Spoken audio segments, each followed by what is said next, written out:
ನಮಸ್ಕಾರ ಸ್ನೇಹಿತರೆ. ತಲಪತಿ ವಿಜಯ್ ಯಾರು, ಅವರ ಹಿನ್ನೆಲೆ ಏನು?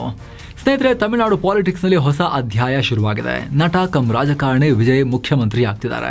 ಇಷ್ಟು ದಿನ ಸಿನಿಮಾ ಸ್ಕ್ರೀನ್ ಮೇಲೆ ಮಾತ್ರ ಇವರು ಹೀರೋ, ಎಲ್ರಿಗೂ ಹೊಡಿತಾ ಇದ್ರು, ಹಾರ ಒಜಿತಾ ಇದ್ರು. ಆದ್ರೆ ಈಗ ರಿಯಲ್ ಲೈಫ್ ನಲ್ಲೂ ಕೂಡ ಜನನಾಯಕರಾಗಿದ್ದಾರೆ, ಪೊಲಿಟಿಷಿಯನ್ ಆಗಿ ಗೆದ್ದು ತೋರಿಸಿದ್ದಾರೆ. ಪಕ್ಷ ಕಟ್ಟಿದ 2 ವರ್ಷದಲ್ಲಿ ತಮಿಳುನಾಡಿನ ದ್ರವಿಡ ಪಕ್ಷಗಳನ್ನ ಕುಟ್ಟಿ ಪುಡಿ ಮಾಡಿ ಸೈಡಿಗೆ ಬಿಸಾಕಿದ್ದಾರೆ. ಹಾಗಿದ್ರೆ ಈ ವಿಜಯ್ ಅವರು ಯಾರು? ಇವರ ಹೆಸರು ಕೇಳಿದ್ರು ಸಾಕು ಅಭಿಮಾನಿಗಳು ಹುಚ್ಚೆದ್ದು ಕುಣಿಯೋ ತರ ಅಂತದ್ದು ಏನ್ ಮಾಡಿದ್ದಾರೆ ಇವರು? ಸಿನಿಮಾ ಟು ರಾಜಕಾರಣ, ಜೋಸೆಫ್ ವಿಜಯ್ ಅವರ ಲೈಫ್ ಸ್ಟೋರಿ ಎಲ್ಲವನ್ನ ಕ್ವಿಕ್ ಆಗಿ ನೋಡ್ತಾ ಹೋಗೋಣ. ಕಡೆ ತನಕ ಮಿಸ್ ಮಾಡದೆ ನೋಡಿ. ನೀವು ನೋಡ್ತಾ ಇದ್ದೀರಾ ಮಸ್ತ್ ಮಗ ಚಾನಲ್. ನಾನು ಅಮರ್ ಪ್ರಸಾದ್. ಸೈಲೆಂಟ್ ಹುಡುಗ, ಸೆನ್ಸೇಷನಲ್ ನಟ. ಸ್ನೇಹಿತರೆ, ವಿಜಯ್ ಪೂರ್ತಿ ಹೆಸರು ಜೋಸೆಫ್ ವಿಜಯ್ ಚಂದ್ರಶೇಖರ್. 1974 ಜೂನ್ 22ನೇ ತಾರೀಕು ತಮಿಳುನಾಡಿನ ಚೆನ್ನೈನಲ್ಲಿ ಹುಟ್ಟಿದ ವಿಜಯ್ ಅವರದ್ದು ಮೂಲತಃ ದೊಡ್ಡ ಸಿನಿಮಾ ಫ್ಯಾಮಿಲಿನೇ. ತಂದೆ ಎಸ್ ಚಂದ್ರಶೇಖರ್ ತಮಿಳಿನ ಖ್ಯಾತ ಡೈರೆಕ್ಟರ್ ಮತ್ತು ಪ್ರೊಡ್ಯೂಸರ್. ತಾಯಿ ಶೋಭಾ ಫೇಮಸ್ ಸಿಂಗರ್. ಸೊ ಬಡ ಫ್ಯಾಮಿಲಿ ಏನಲ್ಲ. ವಿಜಯ್ ಚೆನ್ನೈನ ಫೇಮಸ್ ಲಯೋಲಾ ಕಾಲೇಜಿನಲ್ಲಿ ವಿಜುವಲ್ ಕಮ್ಯುನಿಕೇಷನ್ ಡಿಗ್ರಿ ಪಡೆಯೋಕೆ ಅಡ್ಮಿಷನ್ ಆದರು. ಆದರೆ ಡಿಗ್ರಿನ ಅರ್ಧಕ್ಕೆ ಡ್ರಾಪ್ ಮಾಡಿದ್ರು. ಆಕ್ಟಿಂಗ್ ಮೇಲಿನ ಇಂಟ್ರೆಸ್ಟ್ಗೆ ಎಜುಕೇಶನ್ ಅರ್ಧಕ್ಕೆ ಸ್ಟಾಪ್ ಮಾಡಿದೆ ಅಂತ ಖುದ್ದು ವಿಜಯ್ ಅವರೇ ಹೇಳ್ಕೊಂಡಿದ್ದಾರೆ. ಸೊ ವಿದ್ಯಾರ್ಹತೆ ಅಫಿಷಿಯಲ್ ಆಗಿ 2nd PU ತನಕ ಡಿಗ್ರಿ ಕಂಪ್ಲೀಟೆಡ್ ಇಲ್ಲ. ಇನ್ನು ಒಬ್ಬ ಟಾಪ್ ಡೈರೆಕ್ಟರ್ ಮಗ ಅಂದಮೇಲೆ ಸಿನಿಮಾ ಎಂಟ್ರಿ ಈಸಿನೇ ಆಗುತ್ತೆ. ವಿಜಯ್ ತಮ್ಮ 10ನೇ ವಯಸ್ಸಿನಿಂದಲೇ ಸಿನಿಮಾಗಳಲ್ಲಿ ನಟನೆಯನ್ನ ಶುರು ಮಾಡಿದ್ರು. ಅವರು ಬಾಲ ನಟನಾಗಿ ಆಕ್ಟ್ ಮಾಡಿದ ಮೊದಲ ಸಿನಿಮಾ ವೆಟ್ರಿ. ಆಲ್ಮೋಸ್ಟ್ 6 ಸಿನಿಮಾಗಳಲ್ಲಿ ಚೈಲ್ಡ್ ಆರ್ಟಿಸ್ಟ್ ಆಗಿ ಆಕ್ಟ್ ಮಾಡಿದ್ರು. ಇನ್ನು 1992ರಲ್ಲಿ ತಂದೆಯ ನಿರ್ದೇಶನದ ನಾಳೆಯೈ ತೀರ್ಪು ಅನ್ನೋ ಸಿನಿಮಾ ಮೂಲಕ ವಿಜಯ್ ಹೀರೋ ಆಗಿ ಎಂಟ್ರಿ ಕೊಟ್ಟರು. ಆದರೆ ಆರಂಭದಲ್ಲೇ ಸಿಕ್ಕಾಪಟ್ಟೆ ಅಪಮಾನಗಳಾದವು. ಆಕ್ಟಿಂಗ್ ಬರಲ್ಲ, ಲುಕ್ ಇಲ್ಲ, ಸುಮ್ಮನೆ ಅಪ್ಪ ಡೈರೆಕ್ಟರ್ ಅನ್ನೋ ಒಂದೇ ಒಂದು ಕಾರಣಕ್ಕೆ ಹೀರೋ ಆಗಿಬಿಟ್ಟಿದ್ದಾನೆ, ಬಂದ್ಬಿಟ್ಟ ಇಲ್ಲಿ ಅಂತೆಲ್ಲ ಇವರನ್ನ ಕಿಚಾಯಿಸಿದ್ರು, ಅವಮಾನ ಮಾಡಿದ್ರು. ಸಾಕಷ್ಟು ಟೀಕೆ ಕೇಳಿ ಬಂದ್ವು. ನಿರಂತರವಾಗಿ ಸಿನಿಮಾಗಳು ಫ್ಲಾಪ್ ಕೂಡ ಆದವು. ಆದರೂ ನಾನು ಬಿಡಲ್ಲ, ನಾನು ಹೀರೋ ಆಗಲೇಬೇಕು, ಹಿಟ್ ಆಗಲೇಬೇಕು ಅಂತೇಳಿ ಪ್ರಯತ್ನ ಪಟ್ಟು 1996ನಲ್ಲಿ ಕಡೆಗೆ ಪೂವೆ ಒನಕ್ಕಾಗ ಸಿನಿಮಾ ಬಂತು. ವಿಜಯ್ ಲೈಫನ್ನು ಅದು ಚೇಂಜ್ ಮಾಡ್ತು. ಅದೊಂದು ಬ್ಲಾಕ್ ಬಸ್ಟರ್ ಹಿಟ್ ಆಯಿತು. ಆಮೇಲೆ ಹಿಂತಿರುಗಿ ನೋಡಲಿಲ್ಲ. ಕಾದಲಕ್ಕೂ ಮರ್ಯಾದೈ ಮೂಲಕ ರೊಮ್ಯಾಂಟಿಕ್ ಹೀರೋ ಆದರು. ಆಮೇಲೆ ಗಿಲ್ಲಿಯಲ್ಲಿ ಅಪ್ಪುಡಿ ಪೋಡು ಪೋಡು ಅಂತ ಹೇಳಿ ವಿಸಿಲ್ ಪೋಡಿದ್ರು. ಆಮೇಲೆ ಪೋಕಿರಿ, ತುಪಾಕಿ, ಹೀಗೆ ಸಾಲು ಸಾಲು ಹಿಟ್ ಕೊಡ್ತಾ ಒಬ್ಬ ಪಕ್ಕಾ ಮಾಸ್ ಆ್ಯಕ್ಷನ್ ಹೀರೋ ಆಗಿ ಬೆಳೆದ್ರು. ರಜನಿಕಾಂತ್ ನಂತರ ತಮಿಳುನಾಡಿನ ಅತಿ ದೊಡ್ಡ ಸೂಪರ್ ಸ್ಟಾರ್ ಪಟ್ಟ ಇವರ ಮುಡಿಗೆ ಇರ್ತು. ಜನ ಪ್ರೀತಿಯಿಂದ ಇವ್ರನ್ನ ದಳಪತಿ ಅಂತ ಕರೆದ್ರು. ತಮಿಳಿನಲ್ಲಿ ಕೇಳಿದಾಗ ತಲಬದಿ ಅಂತ ಕೇಳುತ್ತೆ ನಿಮಗೆ, ಬಟ್ ಅದು ನಾವು ಕನ್ನಡದಲ್ಲಿ ದಳಪತಿ ಅಂತ ಅನ್ಕೊಳ್ಳೋಣ.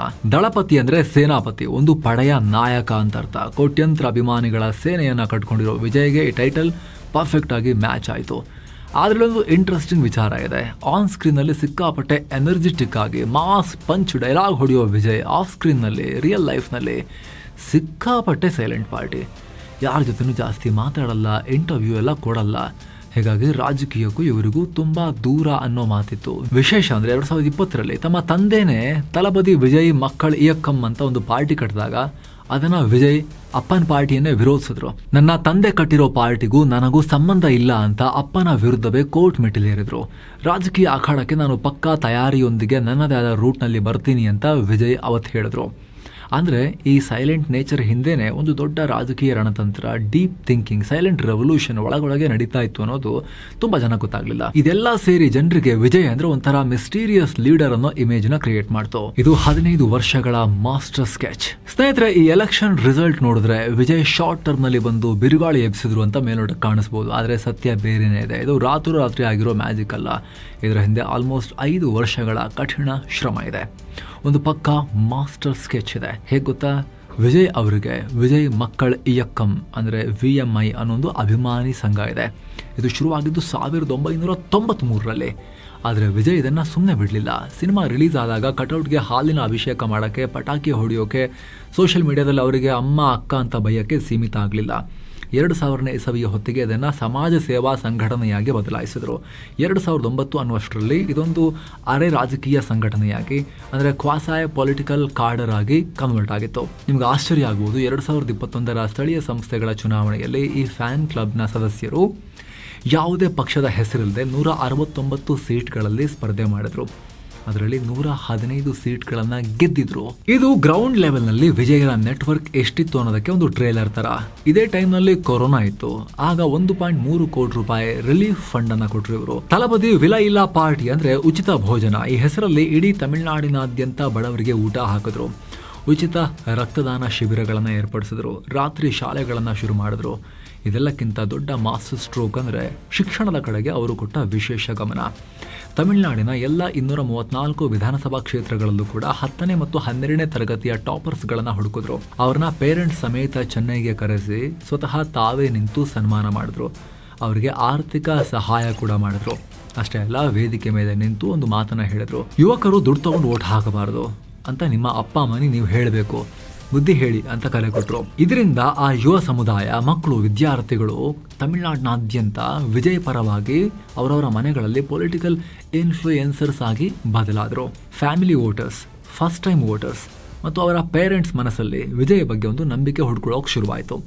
ಈ ಎಲ್ಲ ಕಾರಣಗಳಿಂದ ಅವರು ತಮಿಳಿಗ ವೆಟ್ರಿ ಕಳಗಂ TVK ಅಂತ ಪಾರ್ಟಿ ಕಟ್ಟಿದಾಗ ಅವರಿಗೆ ತಳಮಟ್ಟದಿಂದ ಸಂಘಟನೆ ಕಟ್ಟೋ ಅವಶ್ಯಕತೆಯೇ ಬರಲಿಲ್ಲ. ಯಾಕಂದರೆ ಫೌಂಡೇಶನ್ ಆಲ್ರೆಡಿ ರಾಕ್ ಸಾಲಿಡ್ ಆಗಿತ್ತು. ಸ್ನೇಹಿತರೆ, ರಾಜಕಾರಣಿಗಳು, ರಾಜಕೀಯ ಪಕ್ಷಗಳು ಹೇಗೆ ಸ್ಟ್ರಾಟಜಿ ಮಾಡಲಿ, ಹೇಗೆ ಎಲೆಕ್ಷನ್ ಗೆಲ್ಲಿ, ಆದರೆ ವೈಯಕ್ತಿಕ ಜೀವನದಲ್ಲಿ ನಮ್ಮ ಪ್ಲಾನ್ಗಳು ನಾವೇ ಮಾಡ್ಕೋಬೇಕು ಅಲ್ವಾ. ಅದರಲ್ಲಿ ಫಿನಾನ್ಷಿಯಲ್ ಪ್ಲಾನಿಂಗ್ ಅಂತ ಬಂದಾಗ ಅತಿ ಮುಖ್ಯವಾಗಿ ಬರೋದೇನು, ಹೆಲ್ತ್ ಇನ್ಶೂರೆನ್ಸ್. ಇವಾಗ ಹಾಸ್ಪಿಟಲ್ ಬಿಲ್ಗಳು ಯಾವ ಲೆವೆಲ್ಗೆ ಮೇಲಕ್ಕೆ ಹೋಗ್ತಿದಾವೆ ಅಂತ ಹೇಳಿದ್ರೆ 2-3 ದಿನದ ಅಡ್ಮಿಷನ್ಗೆ 4-5 ಲಕ್ಷ ರೂಪಾಯಿ ಖರ್ಚು ಮಾಡೋ ಸಿಚುವೇಶನ್ ಬಂದಿದೆ. ಅದೇ ಹೆಲ್ತ್ ಇನ್ಶೂರೆನ್ಸ್ ಇತ್ತು ಅಂತ ಹೇಳಿದ್ರೆ 700-800 ರೂಪಾಯಿಗೆಲ್ಲ 5-10 ಲಕ್ಷ ರೂಪಾಯಿನ ಕವರೇಜ್ ಕೊಡೋ ಹೆಲ್ತ್ ಇನ್ಶೂರೆನ್ಸ್ ಮಾಡಿಸ್ಬೋದು. ಹುಷಾರ್ ತಪ್ಪಿದ್ರೆ, ಅಪಘಾತ ಆದ್ರೆ, ಹಾಸ್ಪಿಟಲ್ ಬಿಲ್ ಕಟ್ಟೋ ಸಂದರ್ಭದಲ್ಲಿ ಸಾಲ ಮಾಡೋ ಪರಿಸ್ಥಿತಿ ಬರೋದಿಲ್ಲ. ಸೊ ಸ್ನೇಹಿತರೆ, ನೀವಿನ್ನೂ ಕೂಡ ನಿಮ್ಮ ಪರ್ಸನಲ್ ಪ್ರೈವೇಟ್ ಹೆಲ್ತ್ ಇನ್ಶೂರೆನ್ಸ್ ಮಾಡಿಸಿಲ್ಲ ಅಂತ ಹೇಳಿದ್ರೆ, ಮಾಡಿಸೋ ಉದ್ದೇಶ ನಿಮಗಿದ್ರೆ ಇದು ರೈಟ್ ಟೈಮ್. ಡಿಸ್ಕ್ರಿಪ್ಷನ್ ಮತ್ತು ಪಿನ್ ಮಾಡೋ ಕಾಮೆಂಟ್ ನಲ್ಲಿ ಡಿಟ್ಟೋದ ಲಿಂಕ್ ಇದೆ. ಡಿಟ್ಟೋಗಿ ನಿಮ್ಮ ಯಾವುದೇ ಪ್ರಶ್ನೆ ಇದ್ರೂ ಕೇಳಿ, ಎಲ್ಲ ಅನುಮಾನಗಳನ್ನ ಪರಿಹರಿಸಿಕೊಂಡು ನೀವು ಇನ್ಶೂರೆನ್ಸ್ ಮಾಡಿಸಬಹುದು. ನಿಮಗೆ, ನಿಮ್ಮ ಫ್ಯಾಮಿಲಿಗೆ, ನಿಮ್ಮ ಆದಾಯಕ್ಕೆ ಸೂಟ್ ಆಗುವಂತ ಇನ್ಶೂರೆನ್ಸ್ ಅನ್ನ ಇವರು ನಿಮಗೆ ರೆಕಮೆಂಡ್ ಮಾಡ್ತಾರೆ. ಫ್ರೀ ಕನ್ಸಲ್ಟೇಷನ್, ನಿಮಗೆ ಬೇಕಾಗಿರೋ, ನಿಮಗೆ ಫ್ರೀ ಇರೋ ಟೈಮ್ ನಲ್ಲಿ ಕಾಲ್ ಬುಕ್ ಮಾಡಿಕೊಂಡು ನೀವು ಕನ್ಸಲ್ಟೇಷನ್ ಬುಕ್ ಮಾಡ್ಕೋಬಹುದು. ಫ್ರೀ ಕನ್ನಡದಲ್ಲೇ ಸಲಹೆಯನ್ನ ಪಡಿಬಹುದು. ವಿಡಿಯೋ ಕೆಳಗಡೆ ಡಿಸ್ಕ್ರಿಪ್ಷನ್ ಮತ್ತು ಪಿನ್ ಮಾಡಿರೋ ಕಾಮೆಂಟ್ ನಲ್ಲಿ ಡಿಟ್ಟೋದವರ ಲಿಂಕ್ ಇದೆ. ಆಸಕ್ತರು ಮಿಸ್ ಇಲ್ಲದೆ ಚೆಕ್ ಮಾಡಿ. ಬನ್ನಿಗ ಸ್ನೇಹಿತರೆ, ವರದಿಯಲ್ಲಿ ಕಂಟಿನ್ಯೂ ಮಾಡೋಣ. Silver screen to CM seat, ಸಿನಿಮಾವೇ ಪೊಲಿಟಿಕಲ್ ವೆಪನ್. ನಿಮಗೆಲ್ಲ ಗೊತ್ತಿರೋ ಹಾಗೆ ತಮಿಳುನಾಡಿಗೂ ಸಿನಿಮಾಗೂ ಬಹಳ ಹೃದಯಕ್ಕೆ ಹೃದಯದ ಸಂಬಂಧ, ಒಂದು ವಿಶೇಷ ನಂಟು. ಸಿನಿಮಾ ಸ್ಟಾರ್ ಗಳನ್ನ ಅಷ್ಟು ಆರಾಧಿಸ್ತಾರೆ. MGR, ಕರುಣಾನಿಧಿ, ಜಯಲಲಿತಾ, ವಿಜಯಕಾಂತ್ ಎಲ್ಲ ಕೆಲವು ಸಿನಿಮಾ ಸ್ಟಾರ್ಗಳು, ಇನ್ನು ಕೆಲವು ಸ್ವಲ್ಪ ನಟನೆ ಮಾಡಿದವರು, ಇನ್ನು ಕೆಲವರು ಸಿನಿಮಾಗೆ ಸ್ಕ್ರಿಪ್ಟ್ ಬರೆದವರು, ಸಿನಿಮಾಗಳಲ್ಲಿ ಇನ್ವಾಲ್ವ್ ಆಗಿದ್ದವ್ರೆ. ಈಗ ಆ ಲಿಸ್ಟ್ಗೆ ವಿಜಯ್ ಸೇರ್ಪಡೆಯಾಗಿದ್ದಾರೆ. ಹಾಗೆ ನೋಡಿದ್ರೆ ವಿಜಯ್ ತಮ್ಮ ಸಿನಿಮಾಗಳನ್ನ ಕೇವಲ ಮನರಂಜನೆ, ಬಾಕ್ಸ್ ಆಫೀಸ್ ಕಲೆಕ್ಷನ್ಗೆ ಮಾತ್ರ ಸೀಮಿತ ಮಾಡಿಕೊಳ್ಳಿಲ್ಲ. ತಮ್ಮ ಚಿತ್ರಗಳನ್ನೇ ರಾಜಕೀಯದ ವೇದಿಕೆಯನ್ನಾಗಿ, ತಮ್ಮ ಪಕ್ಷದ ಪ್ರಣಾಳಿಕೆಯನ್ನಾಗಿ ಮಾಡಿಕೊಂಡ್ರು. ಅವರ ಕೆಲ ಸಿನಿಮಾಗಳನ್ನ ನೀವು ಅಬ್ಸರ್ವ್ ಮಾಡಿದ್ರೆ ಇದು ಕ್ಲಿಯರ್ ಆಗಿ ಅರ್ಥ ಆಗುತ್ತೆ. ಅಸಲಿಗೆ ವಿಜಯ್ ರಾಜಕೀಯದ ಫೈಟ್ ಶುರುವಾಗಿದೆ 2013ರಲ್ಲಿ. ಆಗ ವಿಜಯ್ ಅವರ ತಲೈವಾ ಸಿನಿಮಾದ ಟೈಟಲ್ ಕೆಳಗಡೆ ಟೈಮ್ ಟು ಲೀಡ್, ನಾಯಕನಾಗೋ ಟೈಮ್ ಅನ್ನೋ ಟ್ಯಾಗ್ ಲೈನ್ ಇತ್ತು. ಇದು ಅಂದಿನ ಜಯಲಲಿತಾ ಸರ್ಕಾರಕ್ಕೆ ಎಷ್ಟು ಕೋಪ ತರಿಸ್ತು ಅಂದ್ರೆ ಆ ಸಿನಿಮಾದ ರಿಲೀಸ್ ಅನ್ನೇ ತಡೆದಿದ್ರು ಅವರು. ಕಡೆಗೆ ಆ time to lead tagline ತೆಗೆದ ಮೇಲೇನೆ ರಿಲೀಸ್ ಮಾಡೋಕೆ ಬಿಟ್ಟಿದ್ದವರು. ಅಷ್ಟಕ್ಕೇನೆ ಹಿಡ್ಕೊಂಡಿದ್ರು. ವಿಜಯ ಬಗ್ಗೆ ಆವಾಗ್ಲಿಂದಲೂ ಕೂಡ ಕಣ್ಣಿಟ್ಟಿದ್ರು. ಟೈಮ್ ಟು ಲೀಡ್ ಅಂತಿದ್ದಕ್ಕೆ ಸಿನಿಮಾ ಹೋಲ್ಡ್ ಮಾಡಿದ್ರು ಸ್ವಾಮಿ. ಆಮೇಲೆ 2014ರಲ್ಲಿ ಬಂದ ಕತ್ತಿ ಸಿನಿಮಾ. ಇದರಲ್ಲಿ ಕಾರ್ಪೊರೇಟ್ ಕಂಪನಿಗಳು ಹೇಗೆ ನೀರನ್ನ ಕಜಿತಾ ಇದ್ದಾರೆ, ರೈತರು ಹೇಗೆ ಕಷ್ಟಪಡ್ತಿದ್ದಾರೆ ಅನ್ನೋದನ್ನ ಕಣ್ಣಿಗೆ ಕಟ್ಟುವಂತೆ ತೋರಿಸಿದ್ರು. ಈ ಚಿತ್ರ ವಿಜಯ್ ಅವರನ್ನ ನೇರವಾಗಿ ಹಳ್ಳಿ ಜನರ, ರೈತರ ಧ್ವನಿಯಾಗಿ ಪ್ರೊಜೆಕ್ಟ್ ಮಾಡಿತು. ಆಮೇಲೆ 2017ರಲ್ಲಿ ಬಂದ ಮರ್ಸೆಲ್ ಸಿನಿಮಾ. ಇದಂತೂ ನ್ಯಾಷನಲ್ ಲೆವೆಲ್ನಲ್ಲಿ ದೊಡ್ಡ ಸೆನ್ಸೇಷನ್ ಕ್ರಿಯೇಟ್ ಮಾಡ್ತು. ಮೆಡಿಕಲ್ ಮಾಫಿಯಾ ಬಗ್ಗೆ ಮಾತನಾಡ್ತಾ ಕೇಂದ್ರ ಸರ್ಕಾರದ GST ಮತ್ತು ಡಿಜಿಟಲ್ ಇಂಡಿಯಾ ನೀತಿಗಳನ್ನು ನೇರವಾಗಿ ಟೀಕಿಸಿದ್ರು. ಆಗ BJP ನಾಯಕರು ಈ ಡೈಲಾಗ್ಸ್ ತೆಗಿಬೇಕು ಅಂತ ದೊಡ್ಡ ಮಟ್ಟದ ಪ್ರತಿಭಟನೆ ಮಾಡಿದ್ರು. ಇದು ವಿಜಯ್ಗೆ ಪ್ಲಸ್ ಆಯಿತು. ಅವರೊಬ್ಬ ನ್ಯಾಷನಲ್ ಲೆವೆಲ್ನ ಆಂಟಿ ಎಸ್ಟಾಬ್ಲಿಷ್ಮೆಂಟ್ ಕ್ಯಾರೆಕ್ಟರ್ ಆಗಿ ಹೊರಹೊಮ್ಮಿದ್ರು. ಇನ್ನು 2018ರಲ್ಲಿ ಬಂದ ಸರ್ಕಾರ್ ಸಿನಿಮಾ. ಇದರಲ್ಲಿ ಚುನಾವಣಾ ಅಕ್ರಮಗಳ ಬಗ್ಗೆ, ವಿಶೇಷವಾಗಿ ಸೆಕ್ಷನ್ 49P ಬಗ್ಗೆ ಜನರಿಗೆ ಎಜುಕೇಟ್ ಮಾಡಿದ್ರು. ಅಂದರೆ ನಮ್ಮ ಓಟನ್ನು ಬೇರೆ ಯಾರಾದರೂ ಹಾಕಿದ್ರೆ ನಾವು ಹೋಗಿ ಚಾಲೆಂಜ್ ಮಾಡೋ ಹಕ್ಕು. ಆಗ ಆಡಳಿತದಲ್ಲಿದ್ದ AIADMK ಪಾರ್ಟಿಯವರು ಥಿಯೇಟರ್ಗಳ ಮೇಲೆ ಕಲ್ಲು ತೂರಾಟ ಮಾಡಿದ್ರು. ಆದರೆ ಕಡೆಗೆ ಏನಾಯ್ತು ಗೊತ್ತಾ, ಚುನಾವಣಾ ಆಯೋಗವೇ ವಿಜಯ್ ಅವರ ಈ ಸಿನಿಮಾದ ಕಾನ್ಸೆಪ್ಟನ್ನು ವೋಟರ್ಸ್ ಅವೇರ್ನೆಸ್ಗೆ ಯೂಸ್ ಮಾಡಿಕೊಳ್ತು. ಸೊ ವಿಜಯ್ರ ಸಿನಿಮಾಗಳ ಡೈಲಾಗ್ಗಳು ಬರೀ ಶಿಳ್ಳೆ ಚಪ್ಪಾಳೆಗೆ ಸೀಮಿತ ಆಗಿರಲಿಲ್ಲ, ಟೈಮ್ ಕೂಡ ಸಪೋರ್ಟ್ ಮಾಡ್ತು. ಎಸ್ ಸ್ನೇಹಿತರೆ, ಸಡನ್ ಆಗಿ ಹೊಸ ಶಕ್ತಿ ಹುಟ್ಟಬೇಕು ಅಂದ್ರೆ ಆ ಹೊಸ ಶಕ್ತಿ ಬರೋಕೆ ಖಾಲಿ ಜಾಗ ಬೇಕು, ಆ ದೊಡ್ಡ ಪೊಲಿಟಿಕಲ್ ವ್ಯಾಕ್ಯೂಮ್ ಇರಬೇಕು. ವಿಜಯ್ ಎಂಟ್ರಿ ಕೊಟ್ಟ ಟೈಮಿಂಗ್ ಎಕ್ಸಾಕ್ಟ್ಲಿ ಅದೇ ಆಗಿತ್ತು. 2016ರಲ್ಲಿ ಜಯಲಲಿತಾ ಅವರು ತೀರ್ಕೊಂಡ್ರು. ಕರುಣಾನಿಧಿ ಇದ್ರು, ಅವ್ರು 2 ವರ್ಷದಲ್ಲಿ ಅವರು ಕೂಡ ಹೋದ್ರು 2018ರಲ್ಲಿ. ಇಬ್ಬರು ದೊಡ್ಡ ದೊಡ್ಡ ಆಲದ ಮರಗಳು ಬಿದ್ದು ತಮಿಳುನಾಡಿನಲ್ಲಿ. ಇದು ಖಾಲಿ ಜಾಗವನ್ನ ಕ್ರಿಯೇಟ್ ಮಾಡಿತ್ತು. ಪರ್ಸನಾಲಿಟಿ ಡ್ರಿವನ್ ಪಾಲಿಟಿಕ್ಸ್ ತಮಿಳುನಾಡಿನಲ್ಲಿ ಯಾವಾಗಲೂ ಕೂಡ ನಡೆಯೋದಲ್ಲ. ಅಲ್ಲಿನ ಜನಕ್ಕೆ ಮತ್ತೆ ಎತ್ಕೊಂಡು ತಿರುಗಾಡಕ್ಕೆ ಒಬ್ಬ ಸೂಪರ್ ಸ್ಟಾರ್ ಬೇಕಾಗಿತ್ತು. DMK, AIADMK ಎರಡೂ ಪಾರ್ಟಿಗಳಲ್ಲಿ ಆ ರೇಂಜ್ನ ಮಾಸ್ ಮುಖಗಳ ಕೊರತೆ ಎದ್ದು ಕಾಣಿಸ್ತಾ ಇತ್ತು.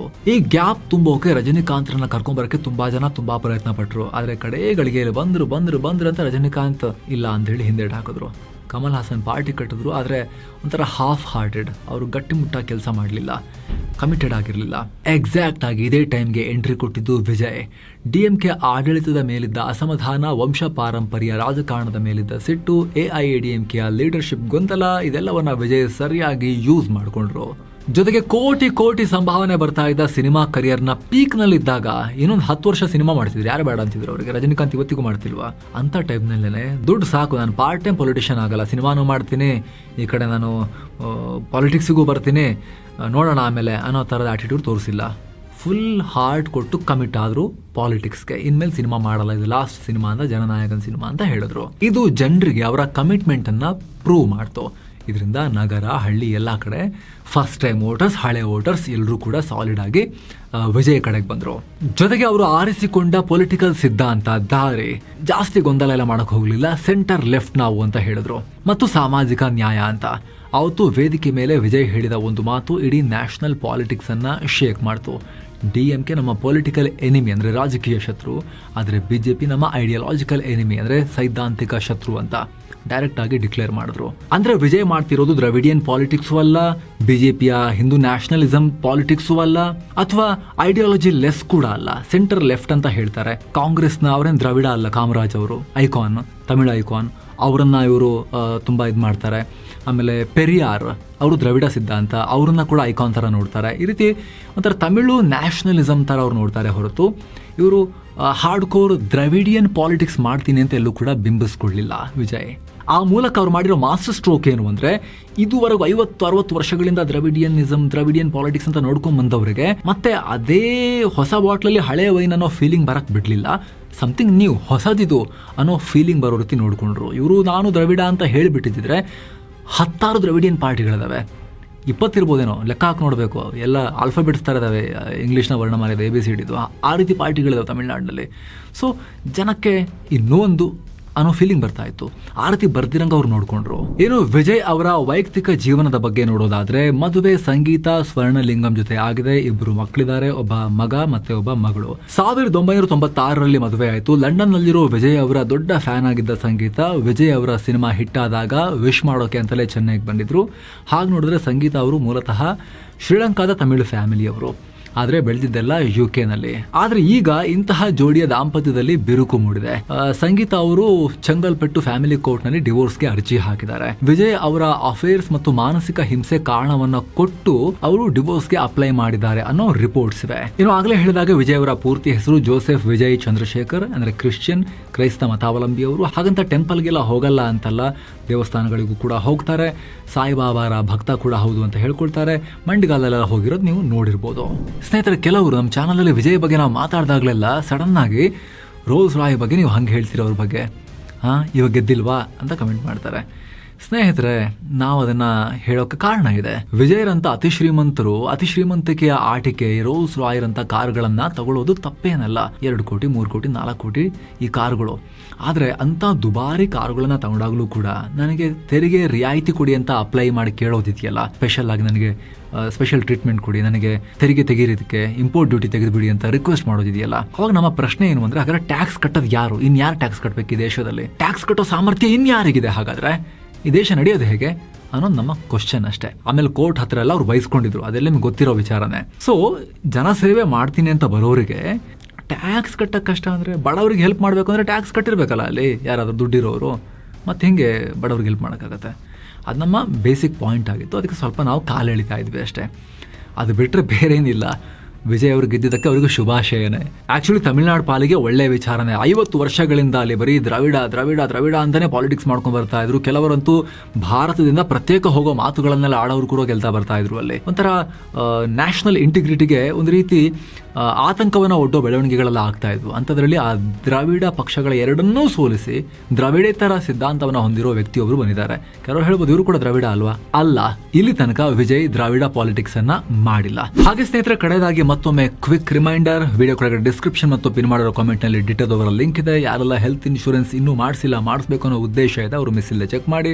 ಬೆಂಗಳೂರಿನ ಉದ್ಯಮಿಗಳಾಗಿರೋ ನಿಖಿಲ್ ಕಾಮತ್, ನಿತಿನ್ ಕಾಮತ್, ಝೆರೋದ ಬ್ರದರ್ಸ್ ಅವರ ಬೆಂಬಲಿತ ಸಂಸ್ಥೆ ಇದು. 4.9 ಸ್ಟಾರ್ ರೇಟಿಂಗ್ ಇದೆ ಇವರ ಸರ್ವಿಸ್ಗೆ. ಇವರು ನಿಮಗೆ ರ್ಯಾಂಡಮ್ ಆಗೆಲ್ಲ ಕಾಲ್ ಮಾಡೋದಿಲ್ಲ. ನೀವು ಯಾವಾಗ ಕಾಲ್ ಸ್ಕೆಡ್ಯೂಲ್ ಮಾಡ್ಕೊಂತೀರಿ ಆ ಟೈಮಿಗೆ ಮಾತ್ರ, ನೀವು ಹೇಳಿದಾಗ ಮಾತ್ರ ಕಾಲ್ ಮಾಡಿ ನಿಮಗೆ ಅವರು ಅಡ್ವೈಸ್ ಮಾಡ್ತಾರೆ. ಫ್ರೀ ಇದ್ದಾಗ ನೀವು ಬುಕ್ ಮಾಡಿಕೊಂಡು ಅಡ್ವೈಸ್ ಪಡಿಬೋದು.